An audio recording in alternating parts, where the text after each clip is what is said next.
O que vocês têm achado dessa rivalidade Manchester City e Fluminense, quem joga o futebol mais encantador, de um perseguindo o outro, atrás de marcas de futebol bonito? E técnicos vitoriosos, Guardiola e Abel também tem essa rivalidade. Guardiola e Diniz, no caso? Não, e Abel, porque o Abel falou ontem, né, me suportam aqui, como disse o Guardiola, porque eu venço. Ah, sim. É que no caso do City e do Fluminense, é real essa perseguição. Um tá de olho no outro, ó. No dia 14 de março, o City derrotou o RB Leipzig, jogo da volta da Champions, 7-0. 4 dias depois, o Fluminense, jogo da volta do Campeonato Carioca, que é o mesmo peso da Liga dos Campeões, meteu 7-0 no voltaço. Aí, o City visitou o Liverpool na Premier League e ganhou de 4-1. E o Fluminense visitou o Sporting Cristal na Libertadores, ganhou de 3-1. Aí, no dia 8 de abril, o City derrotou fora de casa o Southampton por 4-1. O Fluminense ficou com inveja e 4-1 no Flamengo também, repetiu o placar. E o que aconteceu nessa semana? O City aplicou um 3-0 no Bayern, o Fluminense falou assim, não vou deixar barato. E meteu um 3-0 no Paysandu, Luzete. Então tá um olhando pro outro. Tá em segundo pelo saldo. Um gol a menos de saldo. A única coisa essa disputa aí, cara. A única coisa que eu peço nessa disputa é que os jogos não sejam no mesmo horário, para poder ver os dois times. Porque o futebol é isso, cara. O Fluminense é o time que hoje... Que horas joga o Fluminense? Que dia? Eu vou tentar ver. Perfeito. Tomara que eu não tenha nem nada para fazer no horário, eu consiga ver. O Manchester City há anos... É o nosso Fluchester City, é isso? Não, é o Fluminense. É o Fluminense do Diniz, é o Fluminense do Cano, é o Fluminense campeão carioca.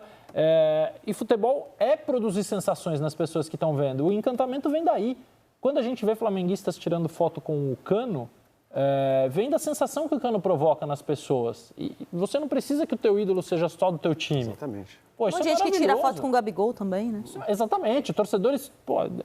eu gosto muito de ver o City sem ter apego ao City, que é um clube que, enfim, nem gigantesco era até outro dia.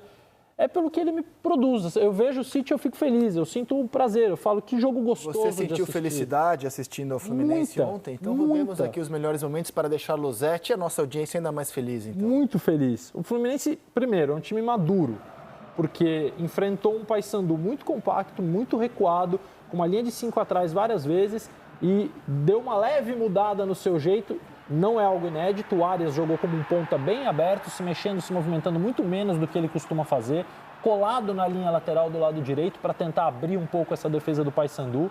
E aí por dentro, cara, os jogadores do Fluminense se movimentam, se aproximam, eles conduzem a bola, não é um jogo nunca modorrento. Os zagueiros, quando fazem a saída, ou com um lateral, ou podia ser Nino, Felipe Melo e Marcelo, ou então o Marcelo subindo um pouco e o André baixando no meio dos dois zagueiros para fazer a saída. O zagueiro pega a bola, ele conduz para frente, ele não... Sabe, é um jogo que acontece o tempo inteiro. O Marcelo, ora, abria para o Keno vir por dentro, mas quase sempre o Keno estava bem aberto com o Marcelo passando, e acho que o Marcelo vai fazer muito bem ao Keno. Já percebo uma evolução nele em 2 jogos, junto com o Marcelo, 2, 3 jogos. De complemento de movimentações, de passe, ultrapassagem. Que não vai entendendo mais o mecanismo de trabalho do Diniz também, né? Que é fundamental. Talvez tenha sido o último jogador a mergulhar assim, de cabeça no que é o Fluminense do Diniz, entre esses jogadores protagonistas. Sem o Ganso, o Fluminense resolve o jogo em bolas paradas. Exatamente. Primeiro é um escanteio que a bola sai da área, volta para o outro lado, volta para o mesmo lado, o Arias cruza. Depois é um escanteio que o zagueiro rebate mal e o Keno faz o gol. Depois a cabeçada direta do Felipe Melo. Mas poderia ter feito 4, 5, 6, 7 gols sem perder o ímpeto. Aos 15 do segundo tempo, já ganhando de 3-0, ele tira um zagueiro e coloca um atacante. Mexe, recua o André, recua o Alexander, coloca um jogador a mais ofensivo. É uma delícia ver o Fluminense. E o bacana é... Ganha dos 3-0, né? O próprio goleiro do Paysandu falou que é o melhor futebol hoje para se assistir no Brasil. E o bacana de um time que já tinha tanta qualidade, né, que já tinha tanta situação resolvida a partir do entendimento dos jogadores, ele ganha com o acréscimo do Marcelo. E que é um jogador que vai dar para o Diniz a possibilidade, né, de ter esse jogo mais incisivo pela esquerda, de fazer melhorar a questão técnica do Keno, do Marcelo ser um jogador que também pode ser um cara para se somar ao Ganso lá no meio de campo. Então, olha essa bola do Keno. É fantástico, né? É fabuloso. Isso é muito Keno, né? Jogada muito dele, assim. Costurar, trazer para o meio, né? De puxar. Então, você tem a qualidade, o entendimento, Mas a chegada de um jogador que é fora de série, como a do Marcelo, que te dá uma outra perspectiva também, né? Não só da questão técnica e tática, mas também e que não foi, que ele pode desculpa voltar ao tema da abertura, que não foi poupado ontem. Jogou quase a partida inteira contra o Flamengo e estava em campo ontem. Só Paulo Henrique Ganso, do time titular do Fluminense, não foi a campo ontem. As telas polêmicas aí, ó. Assim, se você quiser compartilhar nas suas redes sociais dessa corrida, que o mundo inteiro vê. Se você não vê, o problema é seu. O Fluminense precisa compensar esse saldo no fim de semana, cara. É agora. Pode fazer a foto, o Fluminense já olha o que o City vai fazer no fim de semana, o City olha o que o Fluminense vai fazer no fim de semana e o tempo dirá quem vai terminar mais feliz a temporada. Vamos ouvir Fernando Diniz depois da vitória de ontem no Maracanã. Acho que é um jogo que a gente tinha que entrar do jeito que entrou mesmo. Aqui, acho que no segundo tempo a gente podia ter aproveitado melhor. A gente criou situações e poderia ter ampliado um pouco mais o marcador.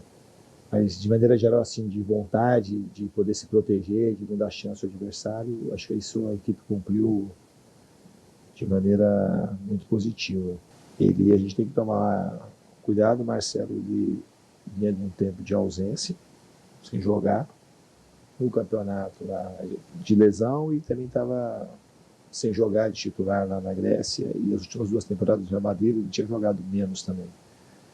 Então a gente tem que ir conversando, dando condição para ele nos treinamentos e nos jogos para ele ir evoluindo gradualmente. Mas a gente está muito feliz que ele está aqui, mostrou toda a sua categoria, elegância e objetividade. Esses 3 jogos que ele jogou foi determinante para a nossa conquista do Campeonato Carioca. Bom, vocês notaram que a Abel Ferreira e Diniz estavam com uma expressão bem cansada? Não estava com assim, um pouco de olheira, cansado, né? É extenuante o nosso calendário. Só começando, hein, queridos? E eu vi o Tim Vickery fazer um comentário no Redação essa semana, não lembro se ontem ou terça-feira, sobre como a gente tem pouco tempo para desfrutar no calendário do futebol brasileiro. Então você ganha um título domingo, na segunda-feira já é a festa da premiação, o Diniz foi eleito treinador do Carioca, o Abel acabou perdendo o título para o treinador do Água Santa, em São Paulo, mas se é campeão domingo você não tem muito tempo para desfrutar, porque na quarta-feira você já tem um jogo decisivo. Então, assim, posso estar falando equivocadamente, mas a minha impressão é de Abel e Diniz, imagina um desgaste de você jogar no domingo para reverter um resultado, a atuação que os dois tiveram em São Paulo e no Rio de Janeiro, e 3 dias depois já tem um mata-mata, cara. Então, você não consegue desfrutar. Não tem tempo. Se a gente for lembrar de tempos atrás, quando terminava um campeonato estadual ou um brasileiro, e o semestre era muito marcado por isso, né? Você tinha no primeiro momento o Campeonato Brasileiro, terminava a competição, pelo menos um mês e meio, os clubes davam aquele período de descanso e partiam para a Europa, né? Excursionavam, faziam amistosos e tal, voltavam, jogava Ramon de Carranza, Tereza Herrera, aí vinha para cá para dar continuidade. Ou então, quando se inverteu, estaduais no primeiro semestre, Brasileirão no segundo, você tinha um período ainda no meio do ano em que era possível isso. Nos anos 90 já começou a mudar um pouquinho, né? Tinha time que batia na casa de 100 jogos, né? A gente vai falar de Palmeiras e de Grêmio, que rivalizavam nos anos 90, eles chegavam, se fossem até as finais de todos os campeonatos, eles batiam na casa de 100 jogos praticamente. O São Paulo jogou 2 vezes no mesmo dia. O Grêmio 3, em 94, né? Teve isso. O São Paulo e Grêmio foi um dos jogos. Teve isso. Mas não achei por acaso, a expressão cansada mesmo assim, do Diniz e do Abel. Cara. E é um jogo decisivo atrás do outro. Exato. Você tem a final, a reversão, Copa do Brasil, você precisa estabelecer vantagem. Não tem descanso. Agora já tem o começo do Campeonato Brasileiro, da semana que vem Libertadores. A tem que ser boa também, para não correr risco. Não tem descanso. Como o nosso descanso aqui é rapidinho, que a gente vai para intervalo e depois a gente segue falando